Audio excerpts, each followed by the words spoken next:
Na mpenzi mtazamaji, saa 6 juu ya alama tayari zimetimia. Dhuhuri njema popote pale ulipo. Karibu kwenye sehemu yetu ya jarida, ambapo nilivyokuahidi huwa tuagusia ile ambayo imekuwa kigonga vichwa vya habari wiki nzima, na bila shaka kuna mengi, na kuu ya hayo ni swala zima la mgomo madaktari.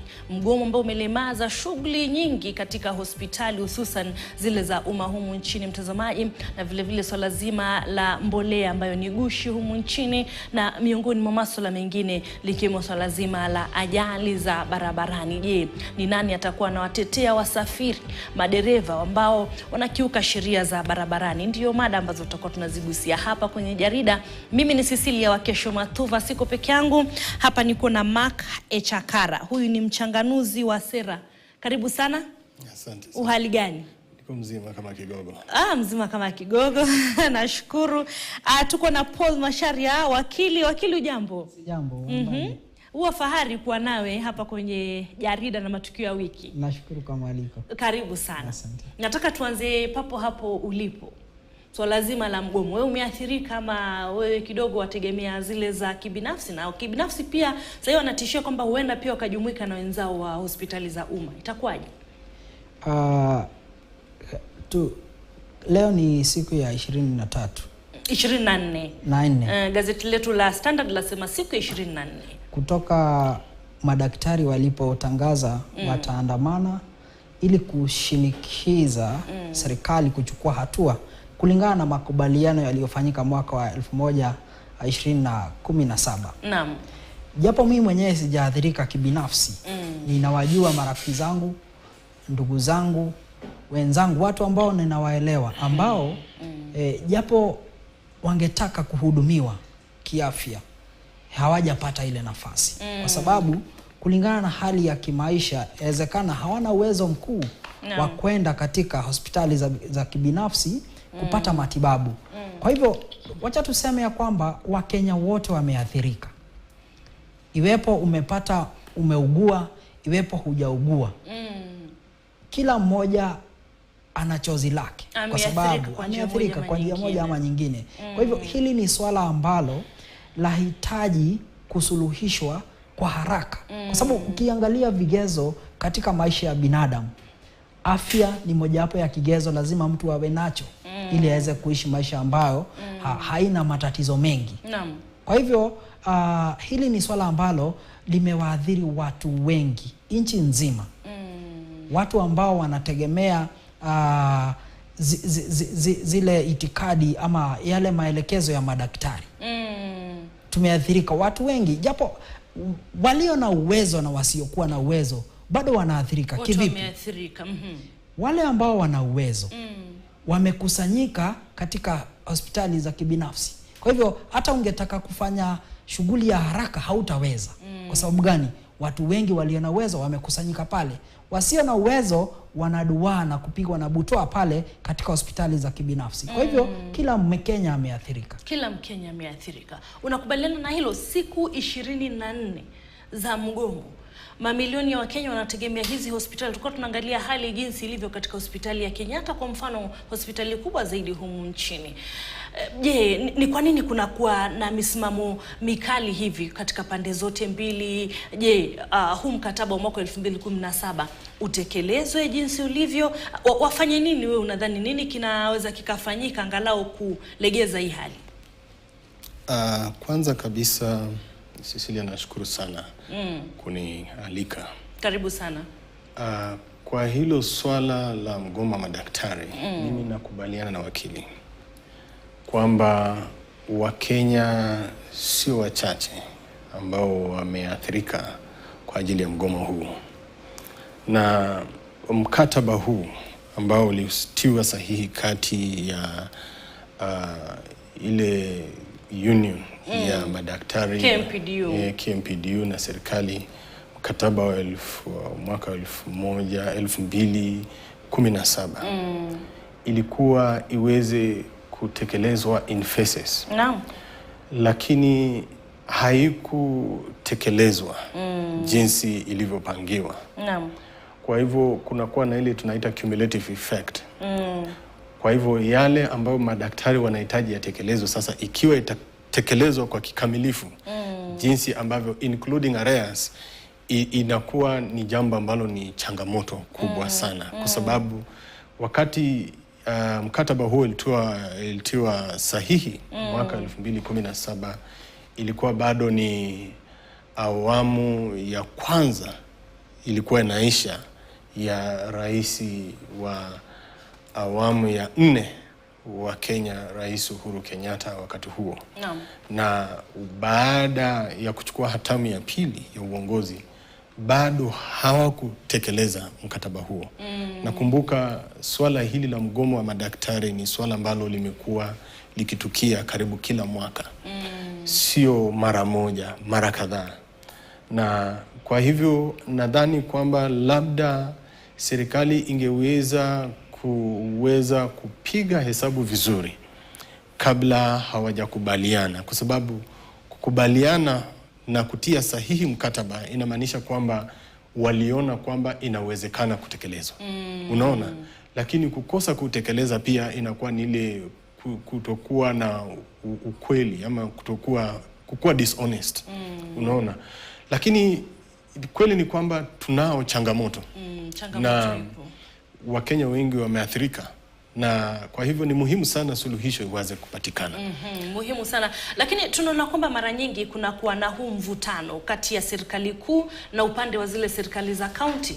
Tunajua kwamba hili ni jukumu ambalo limegatuliwa, lakini unapata serikali kuu inakuja inasema swala la mishahara haliko mikononi mwetu. Upande wa magavana nao wanakuja wanasema ikiwa tujapatiwa mgawa, tujapewa hizi hela itakuwaje? Sijui hapa dosari inaingililia wapi? Hii afya pengine haingegatuliwa, hali ingekuwa afadhali kidogo? Asanti.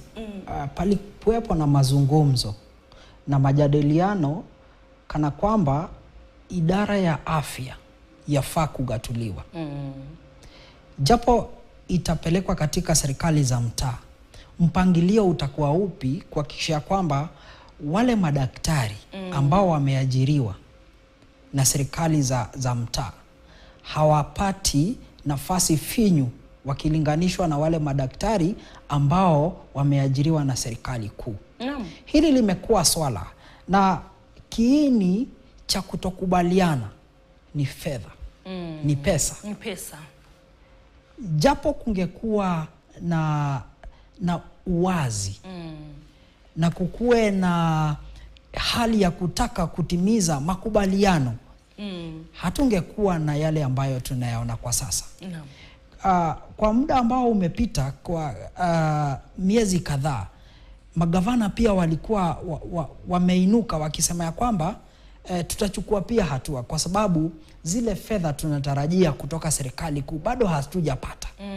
Kutoka kwa madaktari bado tunaelekea kwa walimu. Siku kadhaa zilizopita walikuwa pia wameandamana na wameapa kwamba pia sisi tutachukua hatua. Sisi hatuwezi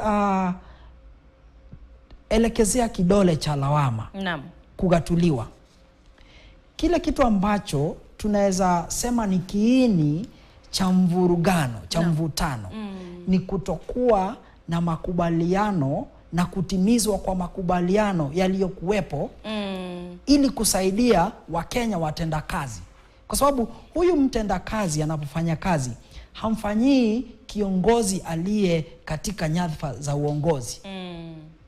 Anafanyia Mkenya kazi. Kama kungekuwepo na hali ya usawa, hali ya kutaka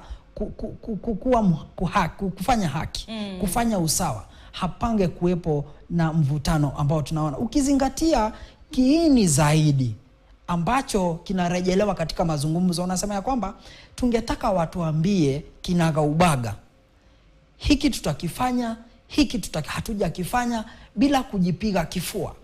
Madaktari wamesikika wakisema japo tunachurutishwa tutafutwa kazi kwa sababu ya kuandamana. Kwa maoni yangu ama kwa mtazamo wangu, sidhani huo ni mtazamo ama mwelekeo mzuri katika kufuatilia mambo yanayowahusu Wakenya wengi, na mambo ambayo yalikuwa yamenakiriwa na kukubalianwa. Makubaliano yapo. Kama pangekuweko na kutaka kusuluhisha, madaktari niko na hakika wako tayari. Serikali pia ni jukumu lake kuhakikisha mikataba ambayo iliweka serikali katika hali ya kutimiza iwaeleze kinagaubaga bila kuficha na bila kujipiga kifua. Kwa sababu japo hakutakuwa na makubaliano ya kusikizana, Wakenya wafanyakazi wengine wataona ya kwamba kama wenzetu madaktari wanadunishwa, wanadharauriwa, pia sisi tunafaa tuchukue hatua dhidi ya serikali ambayo haijali majukumu yetu. Ambayo inaonekana kutojali maslahi ya wananchi. Na mojawapo yale ambayo umekuwa akishinikiza ni kwamba waziri Nakumicha ajiuzulu, waziri ule wa afya. Na mara nyingi wanaogoma ama wanaoshinikiza jambo lifanyike huwa wanakuja wanashinikiza tofahamu kwamba kama ni sekta ya elimu, walimu watakuja mwambie ule waziri ajiuzulu. Lakini imekuwa kama desturi. Unadhani upande huu wa serikali wanachukulia swala hili kwa uzito unavyotakikana? Maana kila siku tunaona kwenye vyombo vya habari hawa madaktari. Lakini wewe unadhani serikali imejitokeza pengine kuwaeleza ama pengine kutoa ule kile kilicho moyoni mwao na kuambia pengine rejeeni, ni hela hakuna, ama mrejee tunapoendelea na mazungumzo? Unadhani hapa ni nani kidogo anaonekana kulegeza kamba na mwananchi anaendelea kuumia? Mimi sioni kama ni swala la kulegeza kamba. Tunazo changamoto kubwa sana za kiuchumi na kifedha. Hapo ndio tatizo lipo. Kama hatungekuwa na changamoto ya kifedha, haya mambo yangekuwa yametimizwa. Na wale ambao wanashinikiza kwamba waziri wa afya, waziri Nakumicha ajiuzulu, sidhani kama kwamba wako honest, kwa sababu changamoto hii ya swala la mgomo wa madaktari haikuanza wakati wa Nakumicha. Imekuwa ikifanyika hata serikali za hapo mbeleni, imekuwa ikifanyika. Kwa hivyo tatizo sio waziri, kwa sababu kile ambacho kinahitajika ni hela ili kwamba serikali iweze kutimiza ule mkataba uliotiwa sahihi mwaka 2017. Na kumbuka kwamba sekta ya afya ni mojawapo ya sekta ambazo imegatuliwa. Na hospitali nyingi ziko katika chini ya uongozi wa serikali gatuzi. Isipokuwa hospitali zile kuu za referral hospitals ambazo zinaongozwa na serikali ya kitaifa. Kwa hivyo naamini kwamba wale madaktari wote ambao wanafanya kazi chini ya zile hospitali ambazo zipo chini ya serikali gatuzi, wanafaa mishahara yao inafaa kushughulikiwa na serikali gatuzi. Kwa hivyo inamaanisha kwamba wakati serikali za gatuzi wanafanya bajeti zao, lazima wazingatie kwamba kuna mkataba hapa uliotiwa sahihi mwaka 2017 kati ya serikali na madaktari. Madaktari wote Kenya, sio madaktari tu ambao wanahudumu katika hospitali za kitaifa ama zile referral hospital. Kwa hivyo wanafaa kufactor hiyo kwa bajeti yao, kwamba mwaka huu hii phase tunafaa tutenge hela kiasi fulani ili tuweze kutekeleza ule mkataba. Kwa hivyo hatuwezi tukalaumu serikali kuu pekee.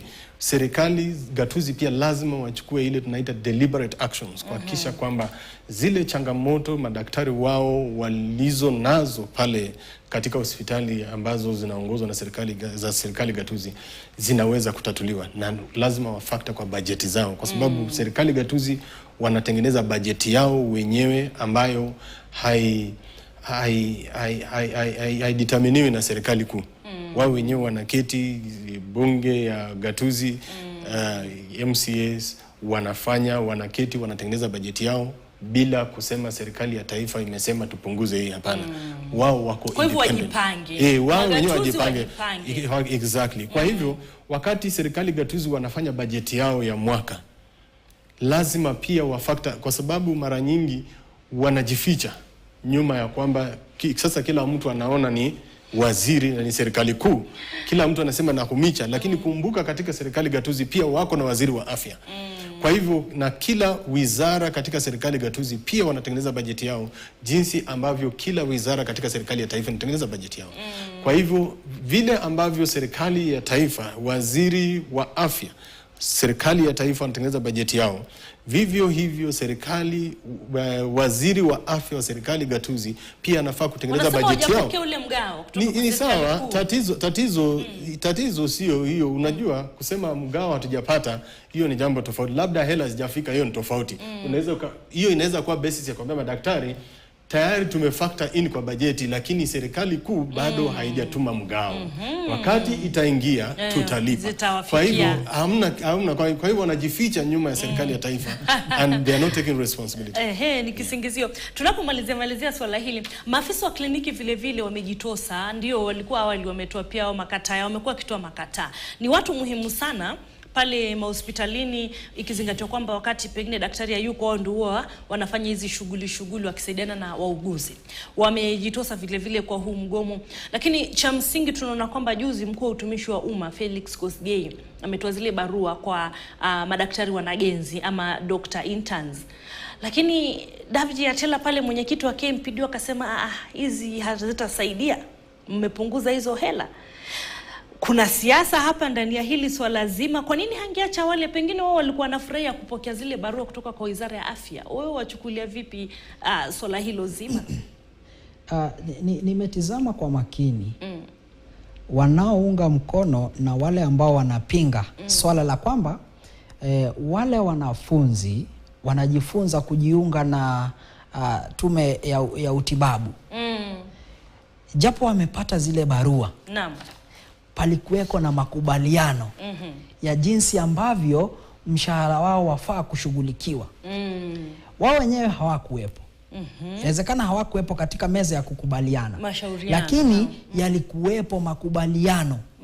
Kwa hivyo kile kitu ambacho kinafanya wapinge hatua ya serikali kuwapa mshahara ambao haujalingana na makubaliano ni kwa sababu ni hatua, wanapiga hatua nyuma katika yale makubaliano waliokuwa nayo. Na sababu kuu ambayo pengine inawashinikisha madaktari kukataa ama kuwahimiza wale wanafunzi wasichukue zile barua, kwa sababu japo hilo litafanyika, kuna uwezekano pia wale ambao wanahudumia wananchi kama madaktari, mishahara yao yaweza ikapunguzwa.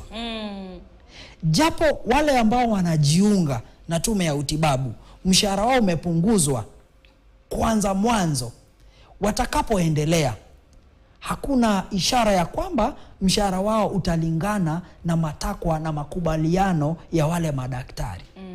Kwa hivyo hili ni swala ambalo halijaanza kwa sasa. Yafaa tukumbuke madaktari ama wale wanafunzi, maslahi yao haijaanza kwa sasa vile zile barua zimetengenezwa. Yalianza kitambo. Japo kungekuwa na makubaliano na utaratibu maalum, jinsi ambavyo japo kwa sasa hatuna hela, mikakati ipo. Ishara ndio hii, mikakati ipo. Hatua ndizo hizi tumepiga. Wakurugenzi wapo, tumewaweka tayari ili kushughulikia yale makubaliano na kuzuia kuwepo na changamoto baadaye. Japo kwa sasa wamepewa zile barua zikipunguza mishahara yao, nini kitafanyika mwaka ujao? Kuna uwezekano pengine watapata mshahara ambao pia umepunguzwa zaidi. Hali makubaliano yapo na wanafanya kazi kikamilifu. Wanafanya kazi kwa sababu sekta ya afya wapo wengi ambao hata hawajaandamana. Kuna wale bawabu wanafanya kazi pale hospitalini. Kuna wale wapishi. Kuna wale madereva. Pasipo na makubaliano na kuzingatia makubaliano ambao yamewekwa, utakuta kwamba sekta ya afya imelemazwa. Kwa hivyo kwa maoni yangu sidhani ni siasa. Sio siasa. Sio siasa. Aha, sio siasa. Mwisho kabisa kwenye swala hili pengine Mark, mimi kile ambacho ningependa tu kuwarai wale wote ambao wanahusika katika swala hili, upande wa madaktari na hasa upande wa serikali, ni kwamba ikiwa serikali iko na mikakati yeyote ambayo wanajaribu ama wameweka kuweza kutatua tatizo hili, ni muhimu sana kuwe na ile habari itolewe waziwazi. Ile information iwe clear, kusiwe na ile kwa Kiingereza tunaita ambiguity, yani haieleweki. Kwa hivyo waziri anafaa aje wazi, aseme kwamba hili tatizo tumekuwa nalo tangu mwaka huu na huu na huu.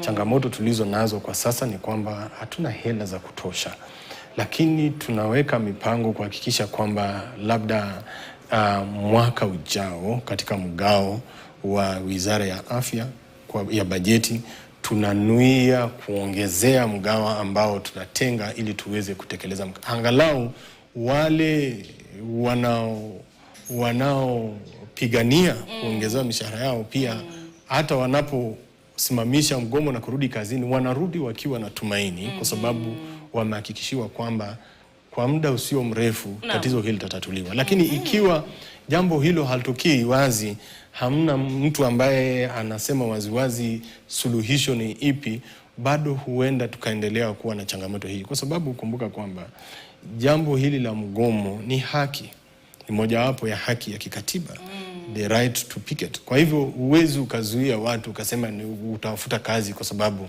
wamefanya mgomo. Ni lazima wale wanahusika wajitokeze, wawapatie tumaini ya kwamba japo kuwa hatuna uwezo kwa sasa, tungetamani kufanya hivyo kutimiza upande wetu wa mkataba, lakini tuko na changamoto ya kifedha. Tutatenga hela mwaka ujao wakati kama huu, tutahakikisha kwamba mawasiliano wazi. Mawasiliano wazi. Na bila shaka mtazamaji, ndilo swala hilo ambalo lingali linaendelea kugonga vichwa vya habari, na tunatumai kwamba pande zote mbili hatimaye zitaweza kukaa chini na kufikia mwafaka ili wananchi wagonjwa wasiendelee kuumia katika wanapoenda kutafuta huduma za matibabu katika hospitali, hususan zile za umma. Na mtazamaji, tutakuwa tunageukia swala zima la mbolea gushi ambayo vile vile imeathiri wakulima wengi, na wengi hawaelewi pengine mbolea hii imetokana na nini, chanzo chake ni kipi. Bila shaka nataka saizi tuelekee kwenye mapumziko mafupi, alafu tukirejea tutakuwa tunadadisi swala hilo.